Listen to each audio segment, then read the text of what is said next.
peço a você que abra sua Bíblia na carta de Paulo aos Gálatas, capítulo 4, como está aí na ordem de culto, Gálatas, capítulo 4.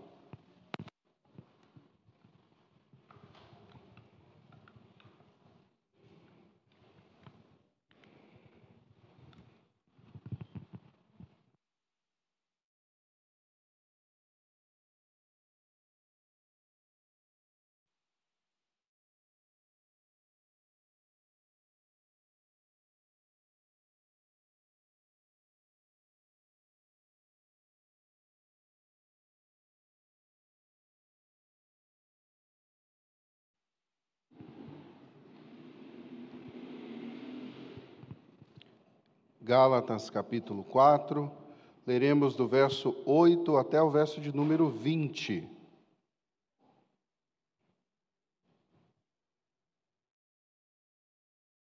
O texto diz assim: Outrora, porém, não conhecendo a Deus, servíeis a deuses que, por natureza, não o são. Mas agora que conheceis a Deus, ou antes sendo conhecidos por Deus, como estáis voltando outra vez aos rudimentos fracos e pobres, aos quais de novo quereis ainda escravizar-vos? Guardais dias e meses e tempos e anos. Receio de vós tenha eu trabalhado em vão para convosco. Sede qual eu sou, pois também eu sou como vós. Irmãos, assim vos suplico, em nada me ofendestes. E vós sabeis que vos preguei o Evangelho a primeira vez por causa de uma enfermidade física. E posto que a minha enfermidade na carne vos foi uma tentação, contudo não me revelaste desprezo nem desgosto. Antes, me recebeste como anjo de Deus, como o próprio Cristo Jesus, que é feito, pois, da vossa exultação, pois vos dou testemunho de que, se possível fora, teríeis arrancado os próprios olhos para mos dar. Tornei-me, porventura, vosso inimigo, por vos dizer a verdade? Os que vos obsequiam não o fazem sinceramente, mas querem afastar-vos de mim, para que o vosso zelo seja em favor dele. É bom ser sempre zeloso pelo bem, e não apenas quando estou presente convosco, meus filhos, por quem de novo sofro as dores de parto, até ser Cristo formado em vós. Pudera eu estar presente agora convosco e falar-vos em outro tom de voz, porque me vejo perplexo a vosso respeito. Santíssimo Deus, reverentemente, mais uma vez, nos aproximamos do teu altar de misericórdia, para suplicar-vos, ó Deus, que fale conosco, que nos ajude, Senhor, nessa empreitada tão complexa, tão difícil que é ler a tua palavra, aprender dela, apreender, Senhor, de tudo que o Senhor quer falar para nós, que o Senhor quer colocar em nosso coração. Ajuda-nos, Deus. A segunda-feira já se aproxima e o estresse, as preocupações, o trânsito já chega à nossa mente.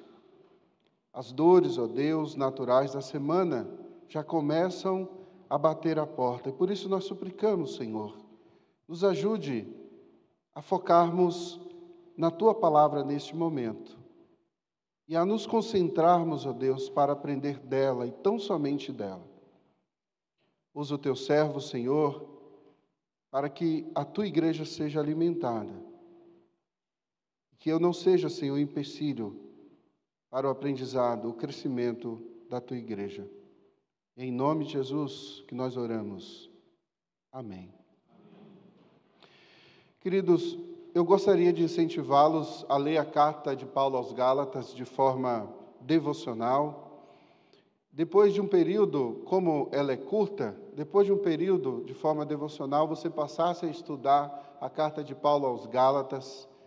Depois que você passasse o tempo devocional e depois você estudar a carta aos Gálatas, você voltasse lendo a carta aos Gálatas, porque nós fizemos isso durante alguns meses, para ser mais exato, 6 meses na nossa igreja, e isso trouxe grande alegria individual e coletivamente. A carta aos Gálatas é um grato presente daqueles que você passa lendo, e se você não se atém a algumas questões, se você não estuda efetivamente o texto, se você não volta um pouquinho, você acaba passando por grandes ensinos da palavra de Deus. E nós fizemos isso durante algum tempo lá na nossa igreja, e eu percebi na prática, no aconselhamento, na conversa com os irmãos, depois, não é, de já estando na reta final, como foi proveitoso isso. Então, eu gostaria de incentivar você a fazer isso, que, perceba, eu disse para você fazer de forma devocional, depois estudar, né, depois fazer aquela leitura, que é a leitura que a gente costuma fazer diariamente. Por que isso? Porque existe uma grande dificuldade da nossa parte, principalmente aqueles que dão aula, escola dominical, né, aqueles que já estão inscritos no 3º simpósio, né, que acontecerá aqui no dia 16 de agosto, aqueles que amam ensinar, têm uma dificuldade ao ler a Bíblia. No nosso caso, não sei se o reverendo Gilberto passa por isso, mas eu tenho dificuldade de ler a Bíblia sem ficar procurando o sermão, sem ficar procurando estudo. Aqui Paulo está falando isso, e aqui essa estrutura fala a respeito daquilo, e agora ele tem... Isso atrapalha. E eu gostaria de incentivar você a fazer isso, sabe? Devocional, estudar, depois voltar fazendo aquela leitura. Certamente você será alimentado, será uma vítima a menos daquilo que eu gostaria de refletir com vocês especificamente nessa noite. Quando nós olhamos para textos como esse aqui que nós acabamos de ler, talvez a gente não encontre imediatamente isso que eu vou falar na introdução, que é a inconstância. Nós temos grande dificuldade com permanecer. A modernidade é assim, nós vivemos num tempo assim. O pessoal do som, não se preocupe em aumentar aí não, viu? Daqui a pouco eu me empolgo, que eu sou meio pentecostal, aí estoura os... Brincadeira, reverendo. Dizem por aí.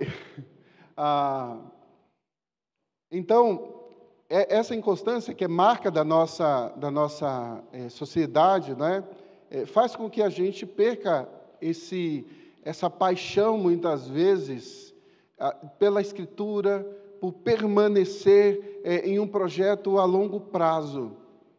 Recentemente, eu recebi de uma irmã da igreja uma lista de vagas onde ela trabalha. Ela trabalha no setor administrativo do Hospital Santa Marcelina, e ela falou: pastor, tem essas vagas aqui, olha, o senhor que conhece mais o pessoal aí, as famílias, mande para eles, para que eu consiga encaixar aqui nessas vagas. Aí eu falei assim, mas tantas vagas, 116 vagas, né? A gente sabe que passa dos milhares em São Paulo. Estranho dizer que não tem emprego e ao mesmo tempo sobra vagas. E uma das coisas que mais me chamou a atenção foi que ela falou assim: nós estamos dando preferência ao pessoal mais maduro, 25, 30 para frente, que já são casados, 40 então. Eu falei assim, uau, nosso time está de volta à ativa, não é? Mas por que isso? Porque a galera mais jovem não permanece no emprego.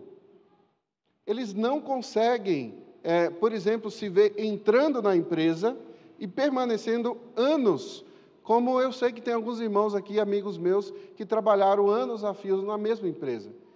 Eu tive o privilégio de trabalhar 11 anos na mesma empresa.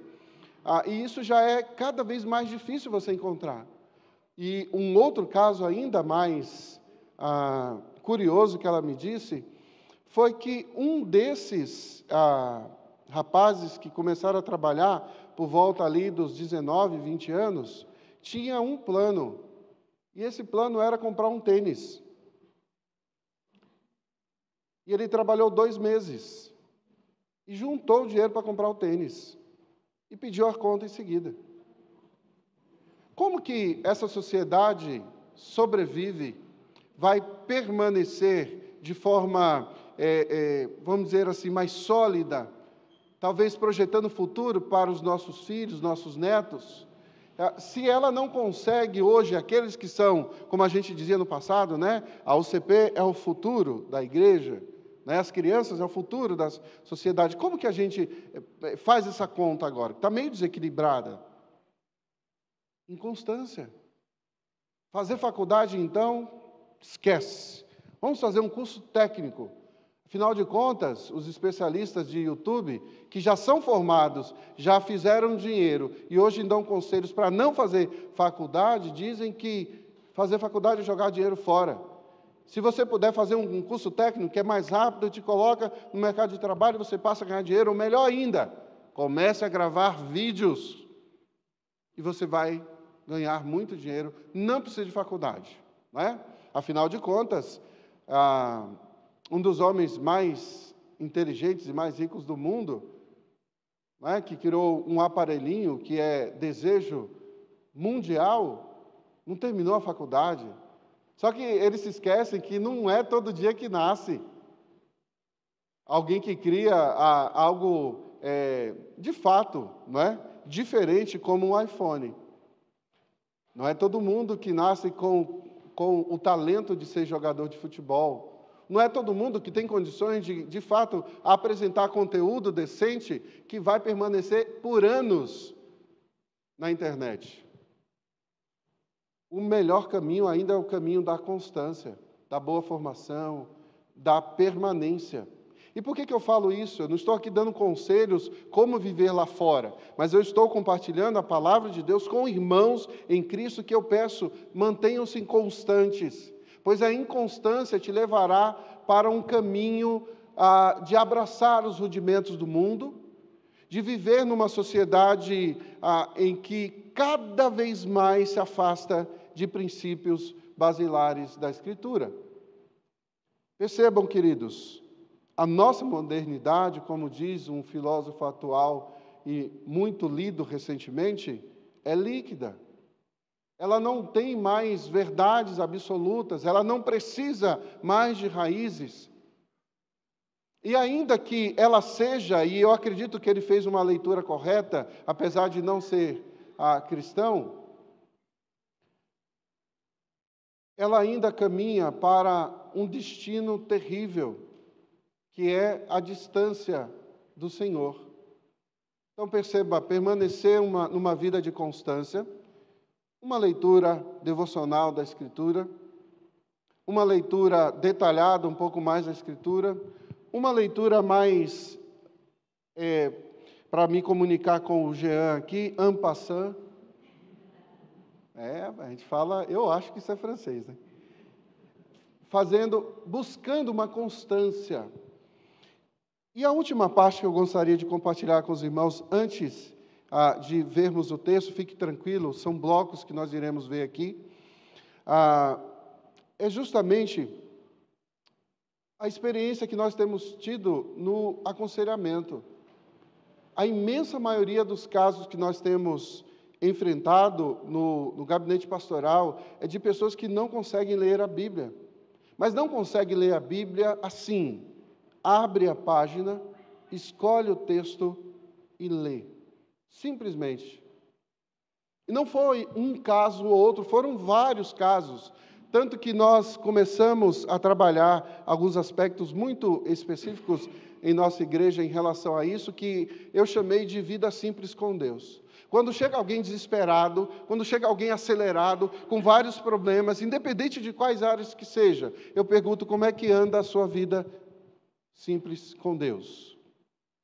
Não, pastor, eu sei que eu tenho que ler mais, eu sei que tenho que orar mais, mas eu não consigo. Eu falei assim, mas o que falta? Porque eu conheço a sua rotina. Eu sei que o horário que você sai de casa aproximadamente e o horário que você volta. Você conseguiu encaixar um novo curso. Você conseguiu encaixar Smart Fit. Você conseguiu sair da Smart Fit e foi para Panão Bianco, que é o nome da vez aí. Você conseguiu, mas o que acontece, pastor? Eu não sei. Então vamos fazer um trato. Vamos criar aí um projeto de mudança e vamos caminhar em direção a uma vida simples com Deus. Que vida simples com Deus é essa? Ler a Bíblia, orar e vir à igreja. E ele ficou assim, um desses casos, né? Qual a novidade que eu falei aqui, irmãos? Qual foi a grande sacada que eu tive? Nenhuma. Vida simples. Ler a Bíblia, orar e ir à igreja. Percebeu como a inconstância afeta coisas simples da vida, do seu dia a dia, no seu trabalho, na sua faculdade, no seu curso técnico? Não tem problema nenhum fazer curso técnico. Estude, isso que é importante, não é? E vem entrando na sua vida, na verdade, né, sai da sua vida com Deus, da sua vida simples com Deus. Eu não consigo ler a Bíblia, eu não consigo orar direito, consequentemente eu não consigo ir ao culto direito. Quer ver como a inconstância tem afetado a nossa igreja? As escalas que a igreja faz. Eu já fui 3 vezes esse domingo, Deus sabe de todas as coisas. Ainda usa uma máxima reformada, que faz referência à soberania de Deus, né? Para justificar a ausência. E se esquece da doutrina que é ensinada há centenas de anos. O dia do Senhor. Como o nome já diz, é do Senhor. Mas nós inventamos viagens, nós inventamos passeios. A praia é mais atrativa, o shopping é mais atrativo. E nós entramos nesse ciclo maldito de inconstância, afastamento, não consegue ter uma vida simples com Deus. Inconstância, afastamento e não consegue ter uma vida simples com Deus. Irmãos, que Deus tenha misericórdia de nós. E a notícia sobre o texto é que não é algo novo. Vejamos aí o que Paulo está falando para eles. E eu gostaria de compartilhar com os irmãos sobre a égide da seguinte proposição. Em Cristo, Deus nos liberta da escravidão espiritual e nos adota como filhos e herdeiros, concedendo-nos plena liberdade e intimidade com Ele. E assim nós entendemos que somos filhos de Deus, enfrentamos os rudimentos do mundo e nos deparamos com frequência em um estado de perplexidade. Vejamos aí, verso 8. Outrora, porém, não conhecendo Deus, servis a Deus, que por natureza não são. Servi a deuses que por natureza não o são. Mas agora que conheceis a Deus, ou antes, sendo conhecidos por Deus, como estáis voltando outra vez aos rudimentos fracos e pobres, aos quais, de novo, quereis ainda escravizar-vos. Irmãos, pensem comigo. Olhe como Paulo está se referindo a esses irmãos dessa região, tá? Vamos tirar aquela imagem que muitos têm também, de que Paulo aqui está falando para a igreja da Galácia. Né? Galácia era uma região, então é bem provável que essa carta foi escrita e lida em várias igrejas, não somente a um grupo de irmãos, mas irmãos daquela região que precisavam ser alertados sobre alguns perigos que estavam crescendo no meio deles. Nós vimos também, conseguimos ver, antes do capítulo 4, Paulo apresentando a justificação de judeus e gentios, apresentando a justificação de judeus e gentios somente pela fé em Cristo Jesus, não por obras da lei, nem méritos humanos, mas ele vai construir toda uma estrutura para chegar no capítulo 5 e mostrar para eles, ok, a justificação é pela fé, vivam conforme a fé, e agora façam assim. Aí ele vai dar uma lista de situações aqui que nós podemos ver na leitura seguinte. Mas antes de chegar no capítulo 5, ele apresenta aí 5 comparações para ilustrar o que ele está ensinando. Ele vai apresentar ilustrações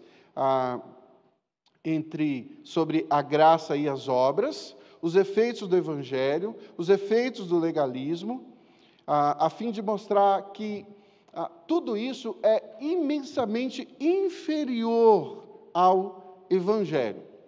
A gente consegue ver também que, a partir daqui, nós vamos encontrar Paulo trazendo contrastes muito claros entre escravo e filho, não é?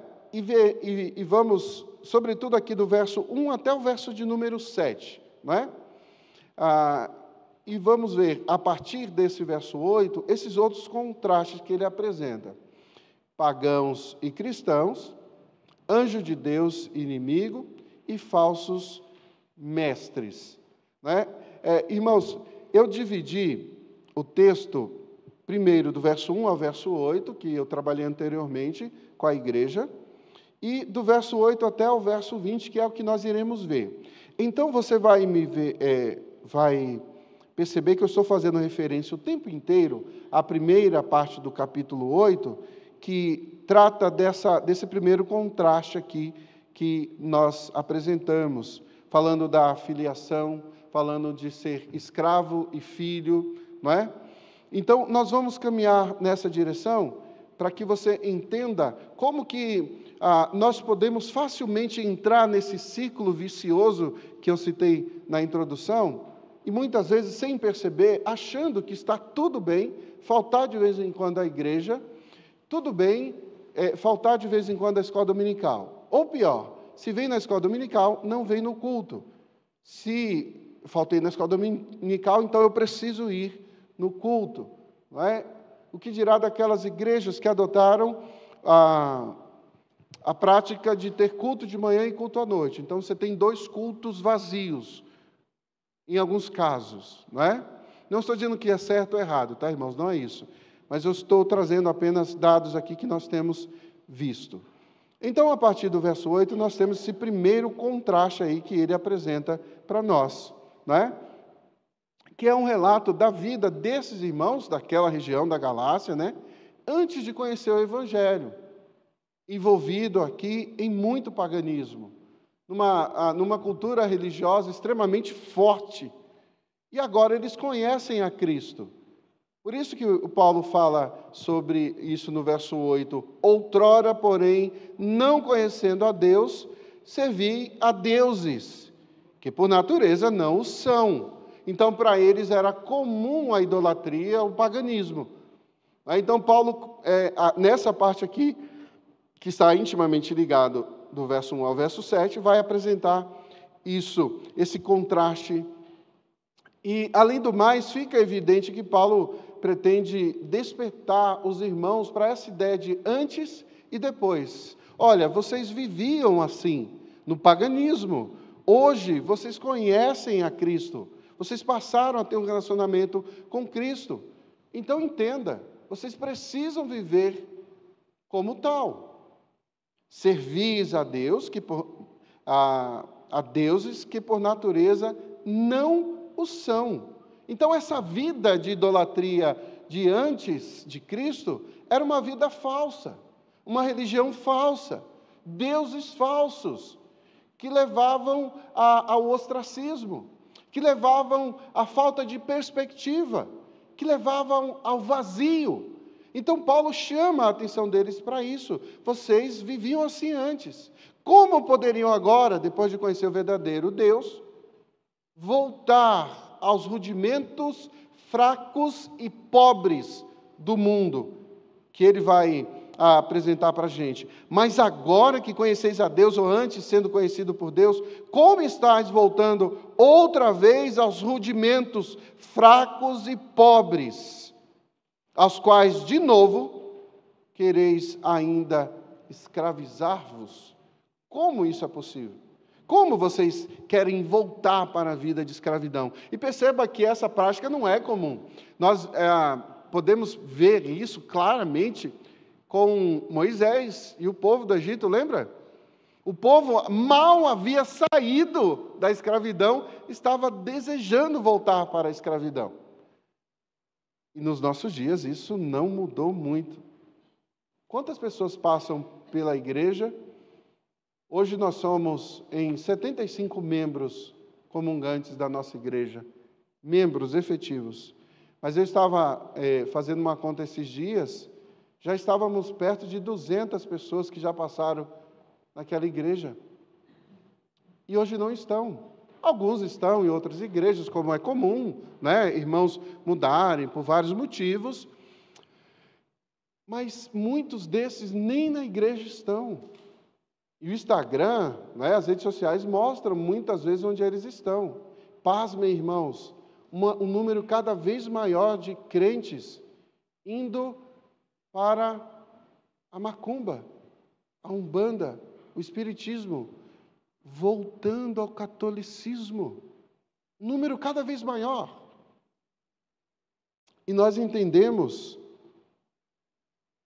que Paulo está falando claramente desses rudimentos do mundo, dessa estrutura que é apresentada como paganismo, idolatria, voltar a ser escravo, e tudo mais que poderia afastar o povo de um relacionamento profundo com Deus efetivamente.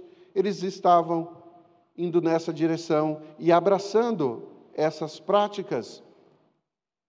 Além desse afastamento, Paulo diz que alguns deles, possivelmente, já estavam em rituais e preceitos do passado. Olha o verso 10.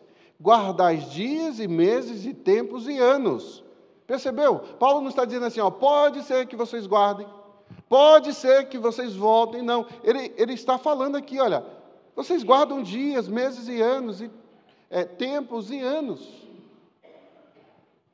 Receio de vós, de vós tenha eu trabalhado em vão para convosco. E agora fica claro o contraste. O primeiro contraste, né, que nós vimos claramente aqui.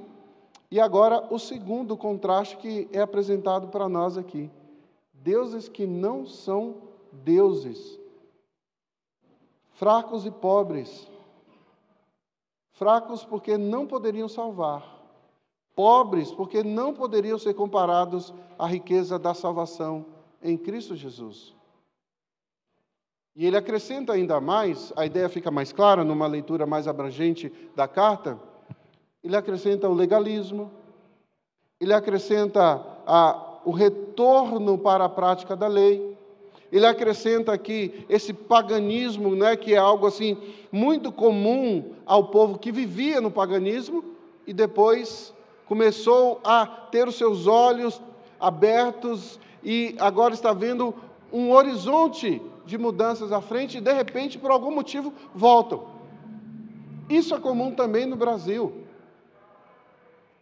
O nosso professor de História do seminário, o reverendo Wilson Santana, ele usava um termo muito interessante, que não é dele, mas que ele fala que o nosso país é um país multicultural por vários motivos, né? Colonização, outros povos que vieram para cá, enfim. E que o nosso tipo de religião não tem lugar nenhum. Essa mescla de catolicismo, protestantismo, umbandismo, espiritismo, é característica exclusiva do Brasil. A gente não consegue encontrar essa mescla tão grande em outros países, né? Daí a dificuldade que alguns países, que nós encontramos em alguns países de apresentar o Evangelho. E por que no Brasil isso acontece? É só você olhar para as igrejas. A mistura que nós temos de paganismo com cristianismo, espiritismo, cultos que mais parecem encontros de outro tipo de religião. Esses pseudo-cultos, inclusive identificados por integrantes de outras religiões, e nós viramos chacota, né, por parte deles, que olham para nós e dizem, vocês falam da gente, mas isso aqui, ó, é a mesma prática que a gente faz lá no lugar lá onde a gente vai. Está vendo isso aí, ó? Isso aí não é Deus, não. E vai falando o nome das entidades. Então, essa mescla de paganismo com o cristianismo que nós encontramos hoje em dia, primeiro, não é algo novo, e no Brasil tem essa ideia, essa mescla, sabe? Que você vai trazendo elementos específicos, que você forma igrejas lotadas, porque está oferecendo um pouquinho de uma coisa que cada um reconhece.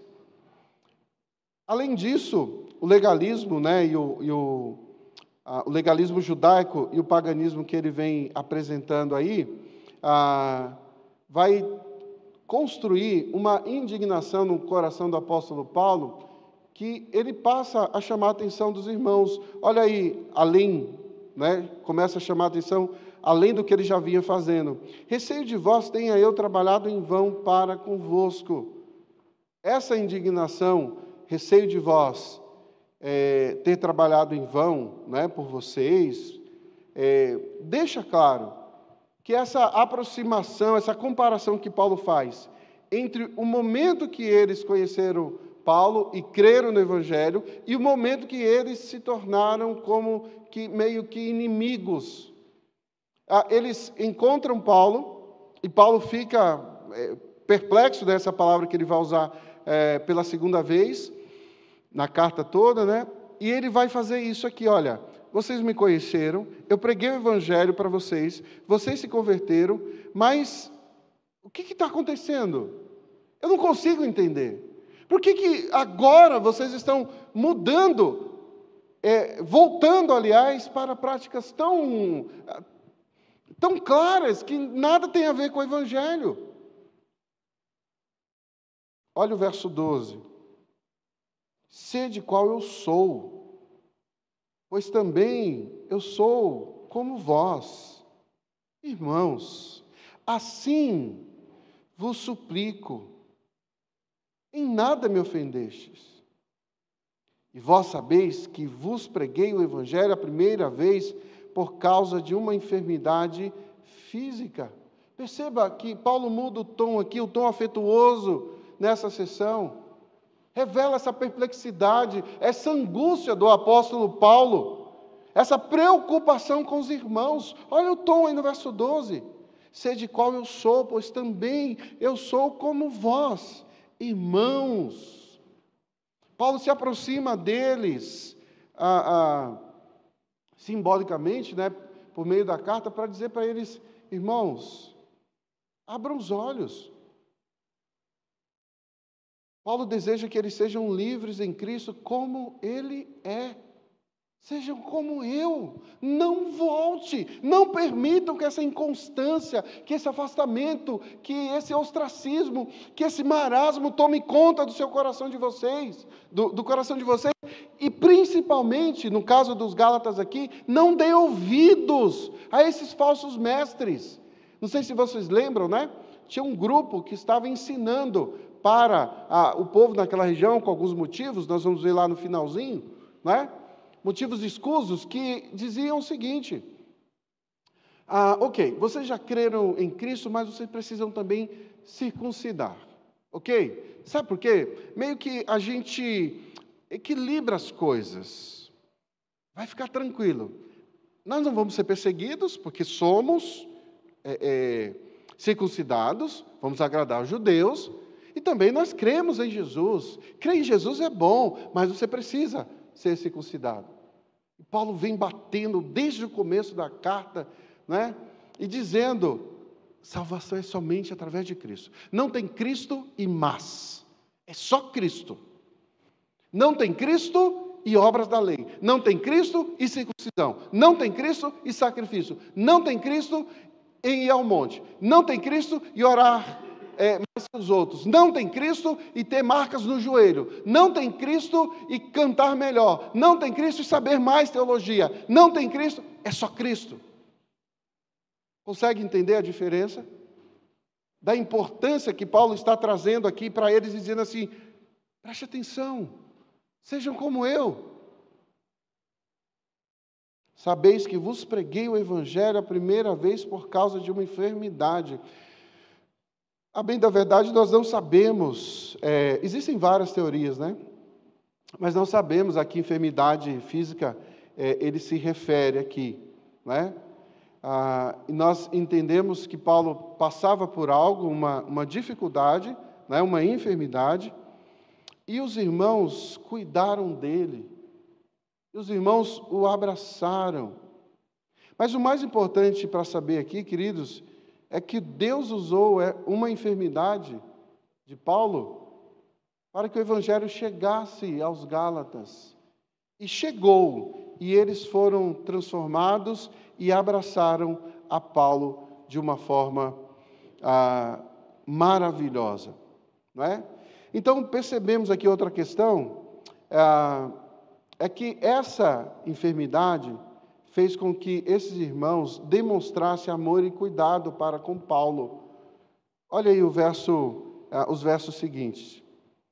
E posto que a minha enfermidade na carne vos foi uma tentação, contudo, não me revelaste desprezo nem desgosto, antes me recebeste como anjo de Deus, como o próprio Cristo Jesus.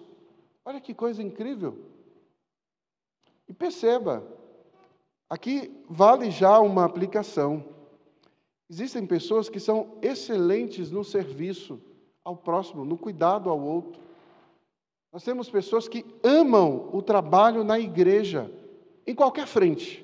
Tem pessoas que amam estar à frente, não tem problema nenhum, louvado seja Deus, pelos que nós chamamos lá na Bahia de amostradinhos, né?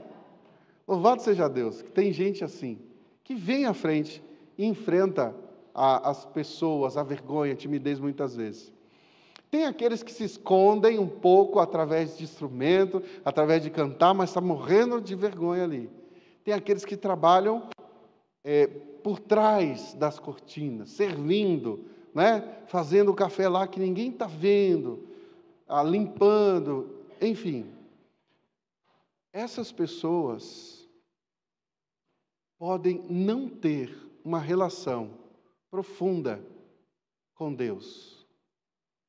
Essas pessoas, muitas vezes, não têm vida simples com Deus.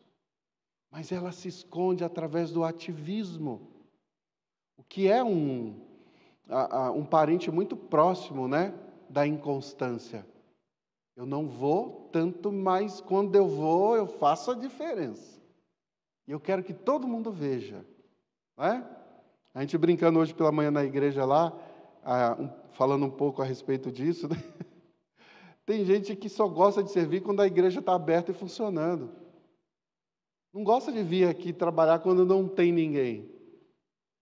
Por quê? Porque ninguém está vendo. Então, esses aspectos negativos vão apontando algumas direções, né? Geralmente, pessoas que são viciadas em trabalho na igreja, geralmente viram oficiais. E, em alguns casos, viram pastores. Porque ele tem que dar um jeito desse negócio. Não dá para trabalhar e servir na igreja ao mesmo tempo, né? Ele acaba se tornando um desses. Mas brincadeiras à parte, queridos, percebam, existem muitas pessoas que estão nessa caminhada, sabe? De se afastar, de estar distante, de apresentar cuidados. Coisa boa, o apóstolo Paulo está falando aqui. Ele foi cuidado pelos irmãos. Mas é como se Paulo perguntasse: o que houve com aquele amor e zelo de vocês por mim?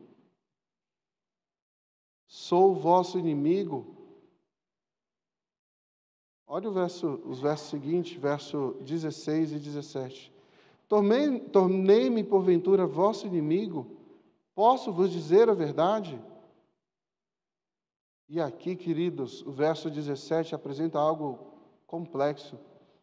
Os que vos obsequiam não fazem sinceramente, mas querem afastar-vos de mim, para que o vosso zelo seja em favor deles. Os que ficam bajulando você, os que ficam chamando a sua atenção, aqueles que ficam, sabe, o tempo inteiro rodeando você, te servindo com motivações obscuras, eles querem fazer algo. Eles querem que o zelo de vocês seja para com eles, não para mim, não para comigo, mas para com eles.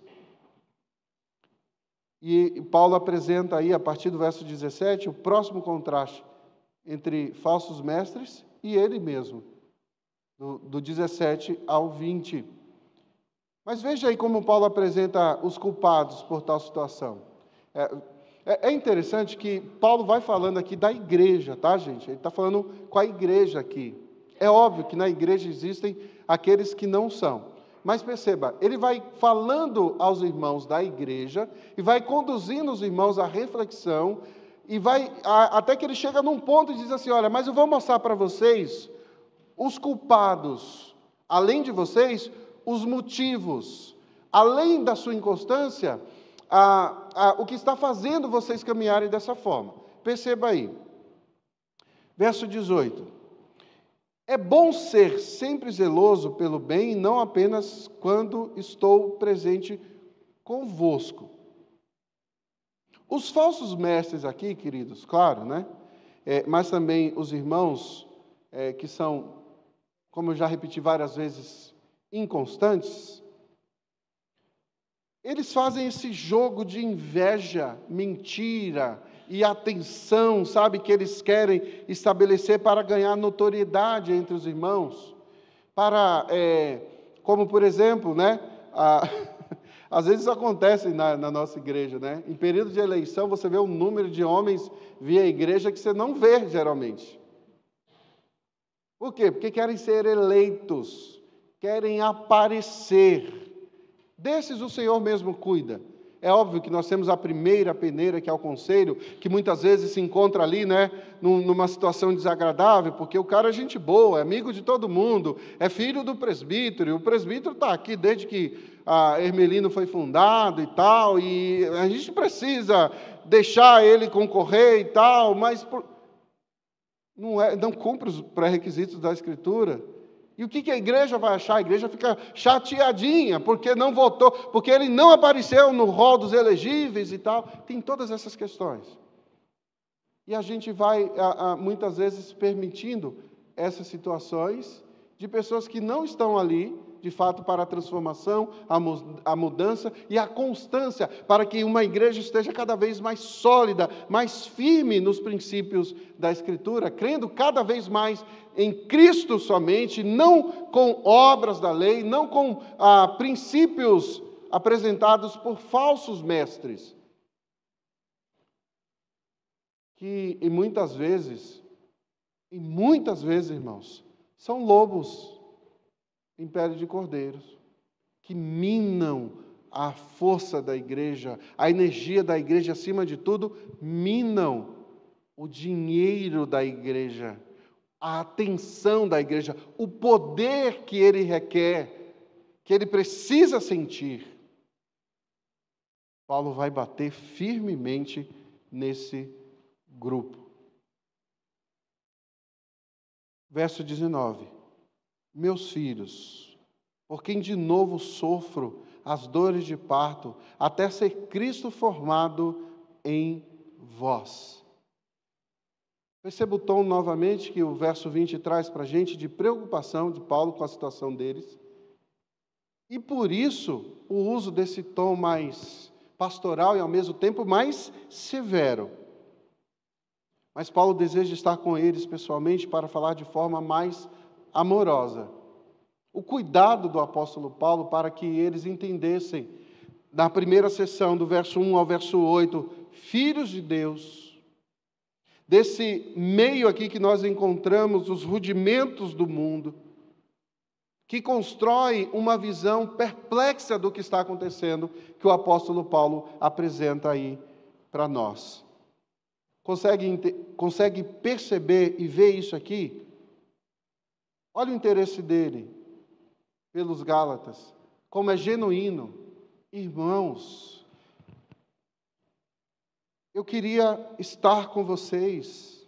Irmãos, sejam como eu. Irmãos, não voltem para práticas pagãs.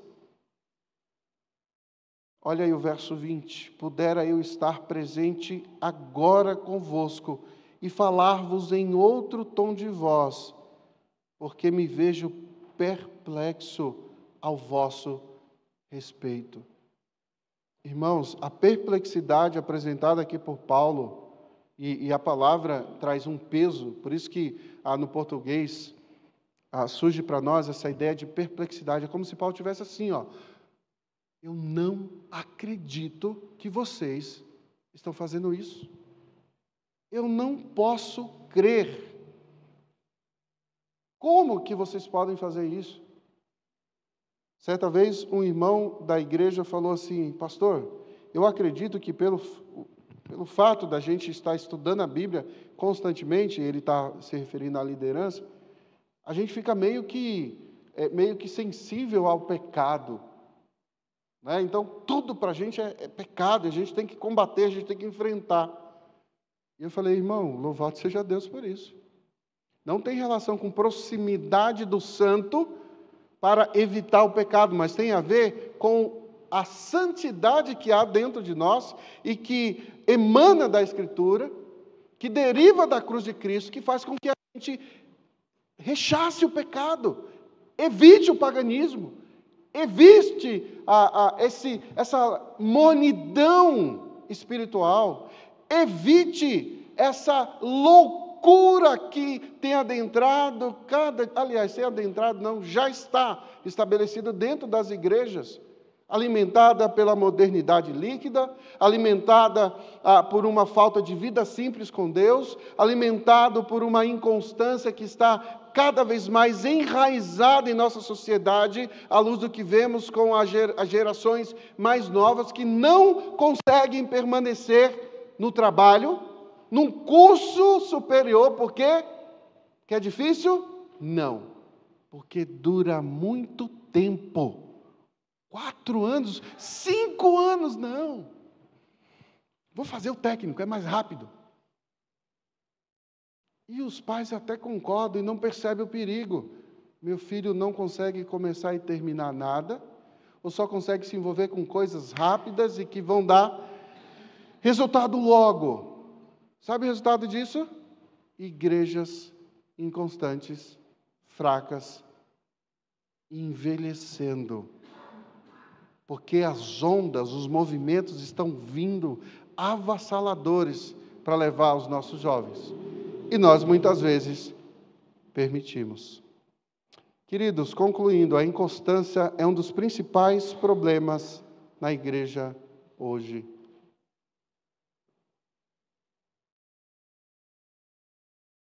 Ela é um dos maiores obstáculos à maturidade. Não devemos nos deixar levar pelos modismos disfarçados de atitudes santas, como nós citamos agora há pouco. Precisamos lutar constantemente, diariamente, até a volta de Cristo, contra essa mornidão, contra o que a sociedade empurra goela abaixo. 40 anos de história. Eu acredito que 40 anos de história de uma igreja, dá para dizer que essa igreja tem constância no Evangelho, que essa igreja tem constância no Senhor, que essa igreja tem compromisso com o Senhor, que essa igreja entendeu a importância de continuar firme. O que será dos próximos 40 anos, nós não sabemos. Mas serve de alerta, queridos, para que venham mais 40, mais 50, mais 100 anos. Para que venham tempos em que, quando nós não estivermos aqui, pessoas que estão nos ouvindo hoje, que estão aprendendo aqui, na sala ao lado com os professores, que eles sejam aqueles que vão desejar a constância, evitar completamente essa vida morna, sabe? Esse marasmo de vir de vez em quando, mas lotar os bancos da igreja. Que a igreja, à luz do que fez com o terreno aqui na frente, compre o terreno do lado, ou quiser a Deus, saia daqui, vá para um lugar maior, e que traga mais pessoas, não que igrejas grandes, né, sejam igrejas perfeitas, não é isso, mas que a igreja seja uma igreja sempre compromissada, caminhando cada vez mais para a compreensão real, verdadeira do que é o Evangelho, do que servir a Cristo. À luz do que nós vimos aqui com os Gálatas, precisamos estar atentos, queridos, à constância para lutar contra a inconstância. Algumas aplicações, 3 delas apenas. Devemos viver como filhos de Deus livres, não como escravos. Lembra que eu falei que está ligado à primeira parte, do verso 1 ao verso 7, não é? Que fala sobre a nossa filiação em Cristo. Não devemos voltar à escravidão do legalismo, da religiosidade vazia ou do pecado. A filiação nos chama a uma nova identidade, a um novo estilo de vida, a lutar contra a inconstância, contra a mornidão, o ostracismo, a ser o primeiro a levantar a mão e dizer assim: Senhor, estou aqui, pastor, conte comigo, não importa se eleito ou não eleito, não importa se está na diretoria ou não, que essa é uma outra dor, né? A diretoria que está, trabalha que nem um camelo, que nem um cavalo, e quando sai da diretoria ele diz: eu estou cansado, agora eu vou casar, agora eu vou construir, agora eu vou vender, agora eu vou ter filho, agora eu vou fazer faculdade, eu não tenho tempo para as coisas de Deus, e a inconstância vai entrando, o secularismo vai entrando, e o coração vai se permitindo, aquecendo as situações do mundo. Quando menos espera, vou de manhã, mas não vou à noite, vou à noite, mas não vou de manhã. Durante a semana, nem pensar para quem mora em São Paulo, numa vida corrida. Então, qual que é a nossa saída? Herança da pandemia, vamos fazer online. Percebeu? Aí a mornidão vai chegando, o desânimo, e as lutas vão se avolumando. Quando a gente menos espera, a gente está flertando de novo com o paganismo da modernidade. Segundo, a vigilância deve ser constante quando se trata de vida cristã. Você precisa estar atento, não é somente hoje, não é somente amanhã, não é somente numa vigília de oração que nós fazemos, ou nas devocionais, mas é em todo o tempo. Terceiro e último, precisamos estar atentos às seduções que discursos melodiosos aparecem para nos enganar e afastar do verdadeiro Evangelho. A nossa igreja é uma igreja retrógrada, velha. Esse negócio de liturgia, esse negócio de boletim, esse negócio de, sabe, tinha que ter um culto mais... Eu nem sei o que isso quer dizer. Tinha que mudar a cor da parede. Pronto, vocês entenderam, né? Para ser uma igreja mais viva. Porque é isso que é vida. É parede, luzes, um som mais assim. E louvado seja Deus, porque o líder de louvor fez seminário. Que fala com propriedade. Não que todo precise, mas é importante para manter um caminho de constância, sólido, sabe? Sempre, devagar e sempre. Que Deus nos abençoe e que venham mais 40 anos dessa igreja, fugindo sempre da inconstância e buscando um contato real, profundo e verdadeiro com o Senhor.